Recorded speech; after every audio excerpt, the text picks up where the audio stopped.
আমার এতে কোনো আপত্তি নাই, কিন্তু যাদের নাই, যারা চাকরি করেন না, চাকরির জন্য আন্দোলন করতেছিলেন, এখন আইসা মানে জাতির প্রয়োজনে, সময়ের প্রয়োজনে যারা নেতৃত্ব দিচ্ছেন একটি দলকে বা অন্য দায়িত্ব পালন করছেন, তারা কি করছেন সেটি আমি জানতে চাইছি। দল থেকে সাহায্য করা হচ্ছে কিনা বা টাকা দেওয়া হচ্ছে। একটা জিনিস দেখেন, সাংগঠনিক খরচের দায় দল নেয়। একটা রাজনীতিবিদ সাংগঠনিক যে খরচটা করবে সেটা তো আপনার দল থেকে সেটা ব্যয়ভার বহন করা হয়। আমি কোথাও জায়গায় সফরে গেলাম, কোন একটা মিটিং অ্যারেঞ্জ করলাম, কোন একটা কর্মসূচি বাস্তবায়ন করলাম, এটা আমার দল দিবে। সে বেকার হোক, সে কিছু করুক আর না করে, এটা কিন্তু দল দিচ্ছে। এখন তার ব্যক্তি পরিসরের খরচ সেটা সে কিভাবে সংস্থান করে, সেটা তার বাবা দিচ্ছে নাকি সে নিজে করছে, বা তার পারিবারিক সেই ধরনের সংস্থান রয়েছে কিনা, সেটা ব্যক্তি জানবেন। আমার মনে হয় যে আপনাদের দলের যে আহ্বায়ক আছেন, যে সদস্য সচিব আছেন, তারা কি করে আসলে মানে তারা তো দুইজনই তারা প্রায় চাকরি শুরু করেন নাই, ছাত্র ছিলেন, তেমন ব্যবসার সাথে যুক্ত ছিলেন না, আমরা জানি। তারা কি করছেন এটি যদি সামনে আসতো, আমাদের তরুণরা এক ধরনের সেটা নিয়ে ভিন্ন, সেটা নিয়ে কথা হতে পারে, কিন্তু আমাদের সাংগঠনিক যে খরচ, আমি সাংগঠনিক খরচের কথা আমি জানতে চাইছি না। আমি জানতে চাইছি যে রাজনীতি করার ক্ষেত্রে নতুন রাজনৈতিক দলের নেতৃবৃন্দ আসলে কিভাবে তার বাসার বাজার কিভাবে হয়, তার বাসার বাজার কিভাবে হয়। ওনারা তো একদম যে ওনারা সিঙ্গেল সবকিছু ডিল করে বিষয়টা এমন না, ওদের ফ্যামিলি সদস্য রয়েছে, ওনাদের পরিবারের সদস্য রয়েছে, নিশ্চয়ই সেটা ওনারা ভালো বলতে পারবেন। আচ্ছা ঠিক আছে, আপনাদের পার্টিতে পূর্ণাঙ্গ কমিটি বলতে আমরা যেটা বুঝি, সভাপতি, সাধারণ সম্পাদক, যার কথা বলেছেন, সেটি কবে আসবে? আপনারা কি এই জায়গাগুলি ফাঁকা রাখছেন উপদেষ্টা মাহফুজ এবং উপদেষ্টা আসিফ ফিরে যেন আসলে সেটি হয়, সেটির জন্য? না এখনো কেন আহ্বায়ক কমিটি? না, আপনি উপদেষ্টা মাহফুজ, উপদেষ্টা হচ্ছে আসিফ, ওনারা যে আমাদের পার্টিতে আসবে বা আদৌ রাজনীতি করবে কি করবে না, সেই সিদ্ধান্ত ওনাদের। এমনও তো হতে পারে ওনারা অন্য রাজনৈতিক দলে যেতে পারেন, এটা ওনাদের সিদ্ধান্ত, যে উনাদের মতো করে আসলে এটা হবে। আমরা কি কোনো কাজ, এটা এক ধরনের রং পারসেপশন, এটা সম্পূর্ণ রং পারসেপশন। মানে এবং আমি আপনাকে এটা রং পারসেপশন, উনারা তো আপনাদেরই মানে ভাই, বন্ধু, সহযোদ্ধা, সহনাগরিক। ওনারা কি, আমি জিজ্ঞেস করতে চাই, ওনারা কি এনসিপির প্রতিনিধিত্ব করছে সরকারে? আমার কাছে এনসিপির তো তখন জন্ম হয় নাই যখন তারা সরকারে গেছিলেন। আমার কাছে মনে হয় উনাদের আমার কাছে মনে হয় উনারা আর আপনারা একই লোক। কেমনে মনে হয়? কারণ সকল কথায় সকল আচরণে আপনারা সরকারকে ডিফেন্ড করেন, সরকারের যতটুকু অংশ দুই উপদেষ্টা, ছাত্র উপদেষ্টা আপনাদের আছেন, তাদেরকে ডিফেন্ড করেন, তারা আপনাদেরকে ডিফেন্ড করেন। আমরা কেমনে সরকারকে, না আমরা আপনারা সরকারের যতটুকু, হ্যাঁ আপনারা সরকারের সমালোচনা করেন, না যতটুকু দেখেন, হ্যাঁ সরকার যতটুকু হচ্ছে উপদেষ্টা দুজনকে বাদ দিয়ে আপনারা সমালোচনা করেন সরকারকে। না, উপদেষ্টা দুজনকে বাদ দিয়ে কিভাবে? তারা ছাত্র, দেখেন বেশিরভাগ ক্ষেত্রে আমার, তারপর হচ্ছে দুইজন উপদেষ্টা বা আমাদের পার্টির আর দুইজন উপদেষ্টার কথা যদি কোনো ক্ষেত্রে মিলে, তো সেক্ষেত্রে খুব স্বাভাবিক না বিষয়টা, কারণ আমরা তো ছাত্র প্রতিনিধি হিসেবে ওনারা সেখানে গিয়েছিলাম।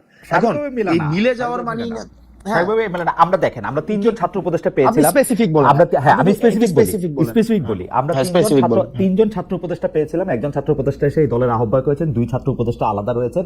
এই দুই ছাত্র উপদেষ্টা যখন কোনো সরকারি কাজে সম্পৃক্ত হন, রাষ্ট্রীয় কোনো যখন সিদ্ধান্ত নেন, আমরা দেখা যায় এনসিপি একই সূত্রে কথা বলে।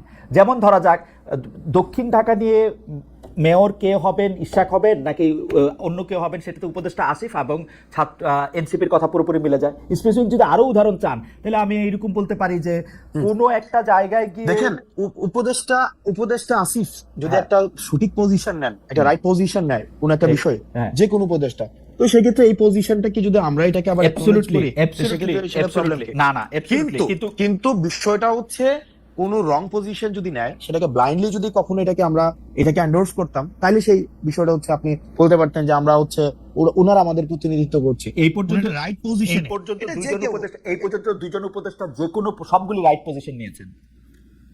না, যে সবগুলো রাইট পজিশন নিয়েছে, মানে আপনি স্পেসিফিক বলেন। না আমি স্পেসিফিক বলবো না, এবার আপনি স্পেসিফিক বলেন আব্দুল্লাহ, আপনি এবার স্পেসিফিক বলেন। না সবগুলো তো রাইট, এইবার আপনি বলেন যে এইবার আপনারা বলেন যে সবগুলো রাইট নাই তো, এইবার আপনারা বলেন যে এই উপদেষ্টাদের মধ্যে কোন কাজের আপনারা সমালোচনা করেছেন? এই দুই উপদেষ্টার দেখেন, দেখেন আমরা শুরু থেকে বলছি, দেখেন এই দুই উপদেষ্টার কাজকে, এক নাম্বার হচ্ছে আমাদের যে মাহফুজ আব্দুল্লাহর কাজ হচ্ছে আমাদের এই যে মিডিয়া, তারপর হচ্ছে উনি তথ্য প্রযুক্তি মন্ত্রণালয় উনি দেখেন।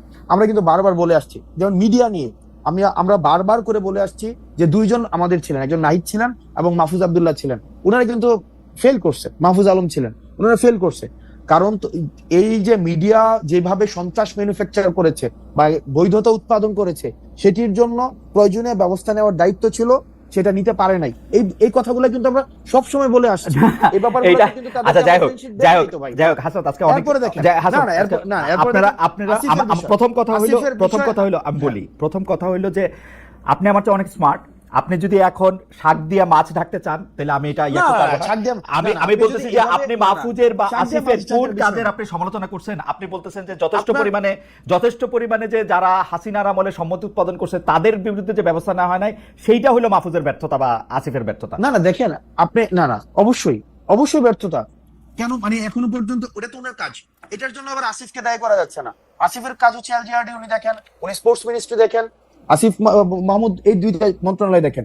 এখন এই দুইটা মন্ত্রণালয়ের আপনি বলেন না যে কোন কোন বিষয়গুলা আপনি বলেন। আমি যে এই ইশাকের কথা decisionটা- বললাম, মেয়র ইশাকের হ্যাঁ। ক্ষেত্রে আসিফের অবস্থান, এবং সেই আসিফ জনাব আসিফ আসিফকে নজরুল দেখেন, বিদেশে আসিফকে আমরা কি দেখেন আমি কি একজন আমরা প্রশাসক, কি আসিফকে কোনোভাবে উত্তর ঢাকায় প্রশাসক নিয়োগের ক্ষেত্রে আসিফের গাজোয়ারি অবস্থান আপনারা কোনোদিন প্রতিবাদ করেন না। এটা অন্য কোনো সরকার হয় না।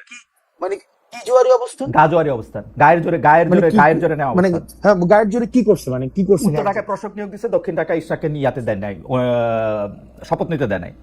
আমি আমি আমি যত না শপথ নিতে দেন, এটা একটা সাবজুডিস ম্যাটার ছিল যে না, কোনো তারপর সাবজেক্টিভ ম্যাটার ছিল না, ওই হাইকোর্ট থেকে সেটা সেটেল তাহলে ম্যাটার ছিল। সেক্ষেত্রে উনি বলছেন যে উনি আইন উপদেষ্টার জন্য ওয়েট করতেছেন, যদিও খুব সে- ভালোভাবে জানতেন যে সেক্ষেত্রে- আইন উপদেষ্টা আছেন হচ্ছে মন্ত্রণালয়- এখন সাউথ আফ্রিকা, সে- এবং আইন সেক্ষেত্রে উপদেষ্টা যে আসার পরে বলছেন মন্ত্রণালয়- যে সময় পার হয়ে গেছে। এখন দেখেন না সময় পারে গেছে। এখন যে সেক্ষেত্রে যে মন্ত্রণালয়ের দায়িত্ব ছিলেন, এই মন্ত্রণালয়ের এটা বিষয় বা এটা হচ্ছে হাইকোর্টের বিষয়। তো হাইকোর্টের বিষয় হাইকোর্টের ম্যাটারটা সেটেল ছিল। এখন আসিফ মহোদয় আসিফ মহোদয় তার ইয়া অনুযায়ী আপনার এলজিআরডি তে উনি যেই ডিসিশন নেওয়া প্রয়োজন উনি এই ডিসিশন নিয়েছে। এটার যদি আপনার কোনো ধরনের আমার প্রশ্ন এটা না, মানে negative আমার প্রশ্ন এটা position না, নিয়ে থাকে। জনাব আব্দুল্লাহ, এইটা আমার প্রশ্নই না। আমার প্রশ্ন হচ্ছে যে আপনারা যৌক্তিকভাবে উনাদের কাজের কোনো প্রতিবাদ না, করছেন আমরা- কিনা? না, আমরা- আমার উত্তর আমরা- আমার ফাইন্ডিংস হচ্ছে না, আপনারা শুনুন, করেন নাই। আমরা বিকল্প করেন নাই, কারণ হচ্ছে যে আপনারা তাদের কাজে বন্ধু। আমরা হচ্ছে এবং না, ইনসিপের জন্য আমরা- তারা জায়গা খালি রাখতেছে। দেখেন উনারা জুলাই গণ অভ্যুত্থানের প্রতিনিধি হিসেবে সেখানে গিয়েছে, ওনারা এনসিপির কোনো প্রতিনিধি হিসেবে সেখানে যায় নাই। NCP তো জন্ম যদি হয় নাই, NCP র প্রতিনিধি কোনো- হিসেবে যাবে না, কেমনে? না তাহলে অথবা কি বা আমাদের কোনো প্রতিনিধি হিসেবে সেখানে যায় নাই যে তাদের সাথে আমাদের বন্ধুত্বের সম্পর্ক, এক নম্বর বিষয়। 2 নম্বর বিষয় যেভাবে বলা হচ্ছে যে তাদের জন্য জায়গা খালি করে রাখা হইতেছে, এটা কমপ্লিটলি একটা ভুল ধারণা। ঠিক আছে, completely আমরা ভুল ধারণা। আমাদের মানলাম। সংগঠন মানলাম। আমাদের নিজেদের মতো করে আগাচ্ছি, এবং এটা হচ্ছে আমরা আমাদের নিজেদের মতো করে যখন হচ্ছে আমাদের কিছুদিন আগে হচ্ছে আমাদের গঠনতন্ত্র আমরা জমা দিয়েছি, কিছুদিন আগে হচ্ছে আমাদের রেজিস্ট্রেশনের বিষয় জমা দিয়েছি, আবার আমরা যখন হচ্ছে কাউন্সিল করে সেক্ষেত্রে আমাদের পূর্ণাঙ্গ হচ্ছে আমরা কমিটি দিব। Okay. সেক্ষেত্রে এটা কে আসছে কে গেছে কে আসবে না, এই সংগঠনে কে include হবে। ওকে, কাউন্সিলটা কি আপনাদের অতি শীঘ্রই করার কোনো ইচ্ছা আছে, না কাউন্সিলটা আপনারা পরে করবেন? এটার ব্যাপারে কি সিদ্ধান্ত আছে? কাউন্সিল আপনারা কবে করবেন, মানে না, পূর্ণাঙ্গ আমরা কমিটি কবে আমরা করবেন? আমরা ইতিমধ্যে হচ্ছে রেজিস্ট্রেশনের বিষয়টা নিয়ে আমরা এতদিন কাজ করেছিলাম, আপনি জানেন জাস্ট 2 দিন আগে আমরা রেজিস্ট্রেশনের বিষয়টা সম্পূর্ণ করেছি। এখন অন্যান্য যে ফরওয়ার্ডিং যে বিষয়গুলো নিয়ে আছে সেগুলো নিয়ে আমরা আলোচনা করব। ওকে, তারপরে আমাদের কোনো এক্সিকিউটিভ মিটিং হয়নি এখন। আপনি মানে কাউন্সিলটা কবে হবে সেই ব্যাপারে আপনাদের এখন এক্সিকিউটিভ মিটিং হওয়ার পরে তারপর আপনারা সিদ্ধান্ত নেন, ফের না? আমরা সিদ্ধান্ত নেব। আচ্ছা, রাজনৈতিক বা প্রশাসনিক অভিজ্ঞতা রয়েছে, দল প্রসঙ্গে আসি, রাজনৈতিক বা প্রশাসনিক অভিজ্ঞতা রয়েছে এমন কাউকে কি আপনারা সন্ধান করতেছেন? মানে আপনাদের দলে কি মানে আপনারা কোনো মুরব্বি চান, মানে যারা রাজনৈতিক বা প্রশাসনিক অভিজ্ঞতা রয়েছে, বা মানে এই ব্যাপারে কি ভাবনা আপনাদের, যে আপনারা কোনো আমরা ইতিমধ্যে হচ্ছে আমরা উপদেষ্টা মানে আমাদের রাজনৈতিক দলের রাজনৈতিক উপদেষ্টা এবং অরাজনৈতিক উপদেষ্টা আমরা হচ্ছে চাই আমাদের পার্টিতে হচ্ছে ইনক্লুড হোক। সেটির জন্য হচ্ছে আমরা সিভি আহ্বানও করেছি, সেই জায়গা থেকে আমরা কথা বলছি, অনেকের সাথে আমাদের কথা হচ্ছে, এবং সেটা হচ্ছে আমরা যে ধরনের রাজনীতি করতে চাই এবং হচ্ছে বাংলাদেশপন্থী রাজনীতি, সেক্ষেত্রে অনেক সিনিয়র হচ্ছে আপনি যাদেরকে বললেন হয়তো সিনিয়র রাজনীতিবিদ রয়েছে, বুদ্ধিজীবী রয়েছে, লেখক রয়েছে, বা হচ্ছে রিটায়ার্ড। বুঝতে পারছি, এর মধ্যে কি আপনারা আসলে আদর্শগতভাবে কোনো রাজনৈতিক বা প্রশাসনিক ব্যক্তিত্ব আপনাদের মাথায় আছে, যে যেমন ধরেন বিএনপির কেউ বা জামায়াতের কেউ, বা ধরেন আন্দালিব রহমান পার্থ বা ডক্টর মোহাম্মদ ইউনূস, মানে আদর্শ হিসেবে আপনারা কাউকে সামনে রাখছেন? ধরেন বিএনপি তারেক রহমান সাহেবের মতো একজনকে চান, বা জামায়াতের শফিকুর রহমানের মতো, বা জনাব আন্দালিব রহমান পার্থের মতো, বা ডক্টর মোহাম্মদ ইউনূসের মতো? ওকে, সেক্ষেত্রে আমরা হচ্ছে যারা আমাদের সাথে মানে আমরা যেই এখানে তো হচ্ছে ডক্টর মোহাম্মদ ইউনূস, তারপরে হচ্ছে ডক্টর মোহাম্মদ ইউনূস তো হচ্ছে অন্তর্বর্তীকালীন সরকারের প্রধান, এক্ষেত্রে একটা হচ্ছে তার মতো মানে আন্তর্জাতিকভাবে পরিচিত, ওয়েস্টার্ন এডুকেটেড। আমাদের অ্যাডভাইজরদের আমরা হচ্ছে যাদেরকে আমরা অ্যাডভাইজর নিতে চাই, আমরা একটা স্ট্যান্ডার্ড আমরা বলেছি যে হয়তো রিটায়ার্ড কোনো অফিসার হইতে পারে, বুদ্ধিজীবী হইতে পারে, লেখক হইতে পারে, রাজনৈতিক অভিজ্ঞতা সম্পন্ন মানুষ হইতে পারে। এখন এটাকে ইন্ডিভিজুয়াল আমরা কোনো ক্যারেক্টারাইজেশন করতে যাচ্ছি না, একদম যে এমসিকিউ কোশ্চেনের মতো যে ডক্টর মোহাম্মদ শফিকের মতো হইতে হবে, অথবা হচ্ছে তারেক ইন্ডিভিজুয়ালি জাহাঙ্গীরের কোনো মতো হইতে হবে, ক্যারেক্টারিস্টিক্স, এরকম ইন্ডিভিজুয়াল কোনো ক্যারেক্টারিস্টিক্স না, ইন্ডিভিজুয়ালি। আচ্ছা, আমি একটু মানে একটু বোঝার জন্য আমি একটু বলতে চেষ্টা করতেছি, আপনারা এই যে রাজনৈতিক বা মানে আপনারা যে উপদেষ্টা চাইতেছেন তাদের কি আসলে আপনাদের মনের মধ্যে তো নিশ্চয়ই একটা ক্রাইটেরিয়ন আছে যে আপনারা কিভাবে কিরকম একজন মানুষ চান? সেই তিনি কি একজন রিটায়ার্ড আমলা, তিনি কি একজন রিটায়ার্ড সামরিক অফিসার, তিনি কি একজন বিদেশে থাকেন কিন্তু রাজনীতিতে বড় ভূমিকা রাখেন, কলাম লেখেন, এরকম একজন ওয়েস্টার্ন এডুকেটেড আন্তর্জাতিক বিশ্বের ডার্লিং ডক্টর মোহাম্মদ ইউনূসের মতো ওরকম কেউ কাকে চায়, কাকে চিন্তা করতেছেন আপনারা? আমি নামটা আমরা সব বলছি ধরনের ব্যক্তি আমরা আমরা আমরা সব ধরনের, আপনি যতগুলো হচ্ছে ক্রাইটেরিয়া বললেন, সব ধরনের মানুষগুলাকেই আমরা উপদেষ্টা হিসেবে চাই, উপদেষ্টা হিসেবে চান তাদের সব ধরনের। দলের কারণ দলের একটা রাজনৈতিক দলে মানে আচ্ছা, একটা রাজনৈতিক দলে একটা রাজনৈতিক ওকে, দলের সব ধরনের লোকদের যে চান। বিভিন্ন ধরনের রাজনৈতিক দলের অনেক কাজ থাকে, Okay. পলিসি মেকিং এর কাজ থাকে, পলিসি এক্সিকিউশনের কাজ থাকে। Okay. এখানে একটা রাজনৈতিক দলের অনেক ধরনের কাজ এই আছে। উপদেষ্টাদের সেই জায়গা থেকে আপনাদের হচ্ছে দলের উপদেষ্টা হায়ারার্কিতে সম্পন্ন মানুষ আমরা চাই। আপনাদের দলের হায়ারার্কিতে উপদেষ্টাদের অবস্থান কিরকম হবে, আপনার উপরে না আপনার নিচে? আমরা আমরা আমরা একটা অ্যাডভাইজরি প্যানেল করব, আমরা একটা তাদের- অ্যাডভাইজরি প্যানেল করব। যেমন ধরুন আমাদের দেখেন, আমরা বলছি, দেখেন, অ্যাডভাইজরি প্যানেল থাকবে, আমাদের একটা পলিটিক্যাল কাউন্সিল থাকবে, পলিটিক্যাল কাউন্সিলটা সবার উপরে থাকবে। Okay. এই পলিটিক্যাল কাউন্সিলের আন্ডারে থাকবে আমাদের প্রেসিডেন্ট সেক্রেটারি, হ্যাঁ। এবং প্রেসিডেন্ট সেক্রেটারি হচ্ছে আমাদের একটা হচ্ছে এই এক্সিকিউটিভ বডির মধ্য দিয়ে তারপর হচ্ছে কার্যক্রম পরিচালনা করবেন। ওকে, ধরেন ধরেন মানে অন্য কাউকে দিয়ে উদাহরণ দিলে তো এটা মুশকিল, আমি আমারে দিয়ে উদাহরণ দিই। ধরেন আমাকে আপনারা এনসিপির উপদেষ্টা হিসেবে নিলেন, আমার স্ট্যাটাসটা আসলে কি হবে? মানে আমি আজকে যদি আপনারা সরকার গঠন করেন, আচ্ছা সরকার গঠনের কথা আপনি বাদ দেন, আজকে আপনাদের যদি পূর্ণাঙ্গ পার্টির কমিটি হয়, সেক্ষেত্রে আমার স্ট্যাটাসটা কি হবে? মানে উপদেষ্টা? না বুঝলাম, সেই উপদেশটা কি সহসভাপতির উপরে, সহসভাপতির নিচে, সভাপতির উপরে, সম্পাদকের নিচে, কিরকম? যেমন বিএনপিটা আমি জানি, আওয়ামী লীগেরটাও আমি জানতাম, এখন তো আর জানি না, কিন্তু মানে নতুন যদি দল হয়ে থাকে, কিন্তু বিএনপিটা আমি জানি, এখনো জানি। দেখেন, আমরা আমরা আমরা আমরা আমরা যেটা করতে চাই সেটা হচ্ছে যে মেটাফরিক অর্নামেন্টাল যে পোস্টগুলো ছিল আগে, মানে অর্নামেন্টাল অনেকগুলো, 100 উপদেষ্টা, 200 হচ্ছে আপনার ভাইস প্রেসিডেন্ট, 500 হচ্ছে, মানে এগুলো হচ্ছে প্রাইস পোস্টিং করা হইতো। রাইট। আমরা অতীতের, আমি নাম মেনশন করছি না, অতীতের যে রাজনৈতিক দলগুলো অনেকেই এই প্রাইস পোস্টিং এর জন্য বা অনেকে হচ্ছে খুশি করার জন্য এইভাবে হচ্ছে 150 সদস্য বিশিষ্ট উপদেষ্টা পরিষদ, যারা হচ্ছে এই পদটা নিয়ে বিভিন্ন জায়গায় জাস্ট ঘোরাফেরা করতো, আলটিমেটলি ফাংশনাল না। রাদার আমরা যেটা চাচ্ছি সেটা হচ্ছে একটা ফাংশনাল একটা পোস্ট হোক। আপনাকে আমি উপদেষ্টা হচ্ছে আমরা দিব কিনা সেটা হচ্ছে আমরা আলাপ আলোচনা করে, মানে যেই হোক, মানে এনিওয়ান, আমরা পার্সোনিফাই করতে চাচ্ছি না। আর ওই ক্রাইটেরিয়ার ভিত্তিতে আমরা যাদেরকে আমরা উপদেষ্টা আমরা চাচ্ছি দুই ধরনের। একটা হচ্ছে রাজনৈতিক উপদেষ্টা। রাজনৈতিক উপদেষ্টা হচ্ছে সে আমার পার্টির উপদেষ্টা হিসেবে কাজ করবে, সে পার্টি মানে পার্টিজান উপদেষ্টা সংসদ নির্বাচনে অংশগ্রহণ করবে কিনা? আপনারা তাদেরকে এমপি ইলেকশনের টিকিট দিবেন? আমি তো সেটাই বললাম যে একটা হচ্ছে পার্টিজান হচ্ছে উপদেষ্টা, যে আমার পার্টির উপদেষ্টা হিসেবে কাজ করবে এনসিপি, আর হচ্ছে অরাজনৈতিক, সে হয়তো এনসিপির রাজনীতি করবে না, কিন্তু বা এনসিপির হয়তো একদম সদস্য হিসেবে, যেটা সদস্য ফর্ম কিনে এনসিপির সদস্য উপদেষ্টাদের এনসিপির সদস্য হইতে হবে। মনে করেন জামাতের প্রধান, তিনি এনসিপির উপদেষ্টা হইতে পারবেন। আমরা দুই ধরনের উপদেষ্টা, আমি শুরু থেকে বলছি একই কথা। অরাজনৈতিক উপদেষ্টাকে তো আমরা দুই ধরনের, একটা হচ্ছে রাজনৈতিক উপদেষ্টা, একটা অরাজনৈতিক উপদেষ্টা। অন্য একটা দলের রাজনীতি করেন, আপনার এখানে এসে উপদেষ্টা হইলেন, এটা হবে? আমরা একটা অরাজনৈতিক উপদেষ্টাকে তো নিশ্চয়ই হচ্ছে এই পার্লামেন্টের হচ্ছে দিব না, মানে রাজনৈতিক উপদেষ্টা সেক্ষেত্রে হচ্ছে সংসদীয় ইলেকশনের, সেক্ষেত্রে আমরা অবশ্যই নমিনেট করতে, আলোচনা সাপেক্ষে নমিনেট করা। অরাজনৈতিক উপদেষ্টা কি অন্য একটা রাজনৈতিক দল করেও আপনাদের উপদেষ্টা হতে পারবেন কিনা? দেখেন, এই অরাজনৈতিক উপদেষ্টা যারা থাকেন নরমালি, যারা বুদ্ধিজীবী, সাংবাদিক, প্রথিতযশা সাংবাদিক, যাদের হচ্ছে দীর্ঘদিনের রাজনীতি করার একটা অভিজ্ঞতা রয়েছে, সেক্ষেত্রে সে যদি অন্য কোনো রাজনৈতিক দলকে উপদেশ দেয় কোনো বিষয়ে, সেক্ষেত্রে তার উপদেশ নিতে তো সেক্ষেত্রে এটার কোনো ধরনের মানে কোনো ধরনের সেন্সরশিপ থাকার কথা নয়। ওকে, আমরা আবার একটু এনসিপিতে ফিরে আসি, কারণ এই দলটা তো কি বলবো, যখন এই দলটি গঠিত হয়েছে তখনও সবাই, আজকে যারা আপনাদের রাজনৈতিক বিরোধী দল, তাদের মধ্যে থেকে যারা বিএনপি, জামায়াত ইসলামী সব বড় বড় রাজনৈতিক দলের অনেকেই এনসিপির আত্মপ্রকাশকে স্বাগত জানিয়েছেন, তারা শুভেচ্ছা জানিয়েছেন, আমরাও সকলে স্বাগত এবং শুভেচ্ছা জানিয়েছি, এখনো স্বাগত এবং শুভেচ্ছা জানাই, এবং সেই জন্য একটু দলটাকে একটু বুঝতেও চাই। হাসান, আপনার কাছে কি মনে হয় যে এনসিপি অনেকগুলা দল? কারণ মানে নাহিদ, আক্তার, হাসনাত, সারজয়েস, পাটোয়ারি বা তাসনিম জারা, সামান্থা বা তাসনুবার এনসিপি, এরা সব আলাদা আলাদা এনসিপি? আপনার কাছে এরকম মনে হয়? আপনি স্পেসিফিক উদাহরণ খুব ভালোবাসেন, আমি চাইলে আপনাকে অসংখ্য স্পেসিফিক উদাহরণ দিতে পারি। যেমন হেফাজতের সম্মেলনে Okay, আপনার fine. অবস্থান, আবার আবার আবার Okay, আবার fine. সেনাবাহিনী নিয়ে আপনার মন্তব্যের ক্ষেত্রে সার্জিসের একমত না হওয়া, এইটাকে Okay, fine, শিষ্টাচার understood. বহির্ভূত Okay. বলা পাটোয়ারির। আবার ধরেন নারী ইস্যুতে আপনার অবস্থান বনাম এনসিপির অবস্থান, আপনাদের অবস্থান বনাম বিভিন্ন অবস্থান হেফাজত, সেই ক্ষেত্রে কি Okay. আপনার আলাদা আলাদা দল কিনা আপনি যদি একটু ব্যাখ্যা করতেন। Okay fine. প্রথমত হচ্ছে এই আলোচনাটাকে দুই ভাগে মানে দুইটা লেয়ারে করতে হবে। এক নম্বর বিষয় হচ্ছে যে আমাদের দীর্ঘদিন ধরে যেটা হয়েছে, ইন্ট্রা পার্টি ডেমোক্রেসি আমাদের ছিল না। মানে ইন্ট্রা পার্টি মানে একটা একদম মানে ওয়ান ম্যান সেন্ট্রিক হচ্ছে রাজনৈতিক দলগুলো ছিল, যেখানে রাজনৈতিক দলের, আমি দুইটা লেয়ার শেষ করার পরে আপনি এই ক্ষেত্রে আমাকে প্রশ্ন করেন। তো সেক্ষেত্রে যেটা হতো যে একটা ভয়েসে সিঙ্গেল ভয়েস, যে একজন যা বলতো একদম ডাউনওয়ার্ডস পর্যন্ত একই ধরনের ভয়েস সেখানে ইকো হইতো।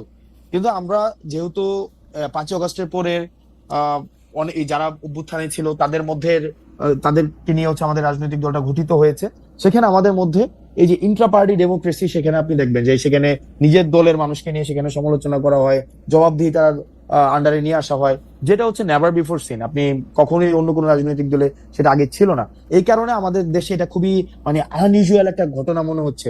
মাই গুডনেস, যে আপনি চিন্তা করেন একটা জায়গায় যে মির্জা ফখরুল সাহেব একটা ধরনের একটা কথা বলেছেন এবং পাবলিকলি সেটা রিজভী সাহেব সেখানে বলছেন যে এই বিষয়ের সাথে আমি একমত না। এটা হচ্ছে একটা বিষয়। অর্থাৎ এটা কখনোই আমাদের দেশের রাজনৈতিক কালচারে ছিল না যে নিজ দলের সমালোচনা করা যাবে, নিজ দলের সব মানুষের স্ট্যান্ডের সমালোচনা করা যাবে। এক নম্বর বিষয়। দুই নম্বর বিষয়, আমাদের যেহেতু দলটা গঠিত হয়েছে মাত্র 4 মাস হয়েছে, তো 4 মাসের মধ্যে নানা টানাপোড়েন, প্রবলেম সলভ, এবং হচ্ছে আমরা বিভিন্ন বর্গের মানুষ এখানে এসছে, বিভিন্ন চিন্তার মানুষ এখানে এসছে, একটা অনেক কাজ করার মধ্য দিয়ে প্রবলেম সলভের মধ্য দিয়ে, কর্মসূচির মধ্য দিয়ে একটা রাজনৈতিক দলের এই যে বিভিন্ন মতপার্থক্য গুলো থাকে, মানে ইন্ট্রা পার্টি যেভাবে আমাদের মতপার্থক্য গুলো থাকে, তখন সেটা একটা শেপে আসে। তো স্বাভাবিকভাবে আপনি 3-4 মাসের মধ্যেই যে এটার একদম একটা সবার মানে ইউনিনিমাস একটা ক্যারেক্টারিস্টিক্স দাঁড়াবে, সেটা হচ্ছে 3 মাস খুব কম সময় সেটির জন্য। তবে ক্রমশ সেটার একটা পর্যায় বা দিন যত যাবে আপনার শেষ হলে আমি একটু বলি। সেটার একটা আপনার শেষ হলে সেটার একটা জি।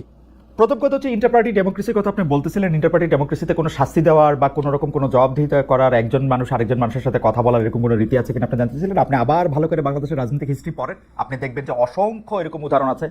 বদরুদ্দোজা চৌধুরী থেকে শুরু করে ডক্টর কামাল হোসেন থেকে শুরু করে আব্দুল মান্নান ভূঁইয়া থেকে শুরু করে সাইফুর রহমান এবং আওয়ামী লীগের বিভিন্ন লোকের কথা যদি আপনি দেখেন, আপনি যদি বাংলাদেশের বাম গণতান্ত্রিক আপনি দেখেন, আলাদা মন্তব্য দেওয়ার জন্য তাদেরকে পার্টিতে সাফার করতে হয়েছে, কাউকে পার্টি থেকে বেরিয়ে আসতে হয়েছে, সেরকম অসংখ্য ঘটনা ঘটেছে। বর্তমানেও যদি আপনি আসেন, এই 3 সপ্তাহের মধ্যে বিএনপি তাদের অন্তত শীর্ষ 2 নেতাকে 2 বার করে শোকজ নোটিশ দিয়ে এসেছে, আলাদা আলাদা করে, শুধুমাত্র মন্তব্য করার জন্য। সুতরাং এটা যদি শুধুমাত্র আপনাদের পার্টির একচেটিয়া, সেটা আপনি বলেন না। আর 2 নাম্বার কথা হলো, আপনি তাহলে এবার একটা পরিষ্কার করেন, আপনি আমাকে একটু পরিষ্কার করেন যে কোন এনসিপিটা তাহলে আসল এনসিপি। আমি যখন দেখি যে এনসিপি একটা, না এটা আমি আপনাকে বলি, হেফাজতের ক্ষেত্রে আপনার অবস্থান, নারীদের ক্ষেত্রে আপনার অবস্থান, সেনাবাহিনীর ক্ষেত্রে আপনার অবস্থান থেকে আমরা হেফাজতের বাইরে, সেনাবাহিনীর আচ্ছা, আমি একটু বুঝতে চাই আপনার কাছ থেকে যে হেফাজতের প্রশ্নে আমার অবস্থান কি ছিল, মানে হেফাজতের ওই সমস্যা আমার অবস্থান কি ছিল? সেখানে উপস্থিত ছিলেন, আপনি সেখানে গিয়েছিলেন পরে, এবং সেখানে আপনি বক্তব্য রেখেছেন নারী কমিশনের বক্তব্য প্রসঙ্গে। তো সেখানে আপনি বক্তব্য রেখেছেন, এবং আপনি বক্তব্য রেখেছেন না, দাঁড়ান, আপনি আমাকে প্রশ্ন করলে করতেই পারেন, আপনি আমাদের মানে আংশিক সত্য, আংশিক সত্য। আমি হেফাজতের প্রোগ্রামে গিয়েছি, এটা সত্য, কিন্তু পরবর্তী যে বিষয়গুলো রয়েছে সেখানে নারী কমিশনের বাতিল বিষয়ে আমি কোনো কথা বলিনি। আপনি ভিডিও আছে, সব জায়গায় আছে। আমার প্রশ্নের জবাব দেন হাসনাত। এক নম্বর বিষয়। হেফাজত সেই সভাটা আহ্বানই করেছিল নারী কমিশনের রিপোর্টের এগেইনস্টে। আপনি সেখানে জেনে বুঝেই গিয়েছেন এবং একাত্মতা করতেই গিয়েছেন সেখানে। একটা আমার বিষয় আমি একদম অন এয়ারে বলছি আপনাকে, কোনো ইনফরমালি কোনো আলাদা ভাবে বলছি না, অন এয়ারে বলছি। ওই প্রোগ্রামটা ইনিশিয়ালি হওয়ার কথা ছিল, সেখানে যে হেফাজতে শাপলা হত্যাকাণ্ড হয়েছিল, সেই শাপলা হত্যাকাণ্ডের এই বিষয়ে, এবং এর আগে আমরা হচ্ছে আওয়ামী লীগ নিষিদ্ধের একটা প্রোগ্রাম দিয়েছিলাম। এই প্রোগ্রামের একদিন পরেই হচ্ছে ওই প্রোগ্রামটা হয়েছিল আপনার হচ্ছে সোহরাওয়ার্দীতে। আমরা সেখানে, আপনি যদি আমার বক্তব্যতে দেখেন, সেখানে আমি স্পষ্টভাবে আওয়ামী লীগ নিষিদ্ধ নিয়ে এই- কথা বলেছি। 2 নম্বর বিষয় আমি শেষ করি। 2 নম্বর বিষয়, সেখানে নারী কমিশনের যে বিষয়, সেখানে আমি কমিশন বাতিল বিষয়ে আমি কোনো কথা বলিনি। স্পষ্ট উল্লেখ আছে, সেখানে আমি বলেছি যে নারীদের যে যোগ্য হিস্সা রয়েছে, নারীদের যথাযথ আমি আপনার অধিকার বক্তব্য রয়েছে, শুনেছি সেগুলিকে হাসনাত, নিশ্চিত আমি আপনার করতে বক্তব্য হবে। শুনেছি। এবং এই আপনার এবং- তবে এবং এবং এই কমিশন নিয়ে যদি এই কমিশন নিয়ে যদি কোনো ধরনের আমি- মতপার্থক্য থেকে থাকে, সেটি নিয়ে আলোচনার ভিত্তিতে সেটি সমাধান হতে হবে। হাসনাত, এবং সেখানে নারীদেরকে নিয়ে জি। হেফাজতের ওইখানে আপনার অবস্থান কি এনসিপির অবস্থান? আমি কোয়ালিটেটিভ ইয়াতে চাচ্ছি না, আমি বলতে চাচ্ছি যে আপনার অবস্থান এনসিপির অবস্থান কিনা। আমাদের এনসিপি নারী কমিশনের বিষয়ে এই অবস্থানটাই ছিল। আমি যে অবস্থানটা, যেই কথাটা সেখানে আমরা বলেছি, কারণ আমরা বলেছিলাম নারী কমিশন আপনার যে- হেফাজতের যে সেই জায়গায় প্রস্তাবগুলো দিয়েছে, অংশগ্রহণ করাটা এনসিপির অংশগ্রহণ করা কিনা। দেখেন সেখানে যে প্রস্তাবগুলো দিয়েছে, আমি আসছি সেখানে যে প্রস্তাব, আমি যে কথাটা বলেছি, আমার এনসিপির নারী কমিশনের বিষয়ে ঠিক সেই ধরনের অবস্থানটা ছিল, যে আমাদের যে প্রস্তাবনাগুলো দিয়েছিল, সেই প্রস্তাবনার কিছু কিছু জায়গায় আমরা সংশোধনের প্রস্তাব দিয়েছিলাম, যে সংশোধনের মধ্য দিয়ে এই নারী কমিশনের এই বিষয়গুলো হচ্ছে ফরওয়ার্ড করা হতো। 1 নম্বর বিষয়।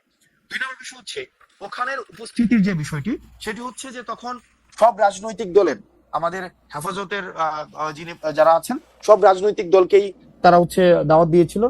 সেই দাওয়াতের অংশ হিসেবে এনসিপির প্রতিনিধি হিসেবে আমি সেখানে গিয়েছিলাম। আমি অবশ্য এনসিপির এই বিষয়ে দেওয়া পরের প্রেস রিলিজে, পরে তাদের বক্তব্যে, তাদের নেতাদের কথায় কখনো আমি এটা প্রমাণ পাই নাই যে আপনি এনসিপির প্রতিনিধিত্ব করতে সেখানে গিয়েছিলেন। আমি বরং উল্টোটা শুনেছি। দেখেন আমি বরং উল্টো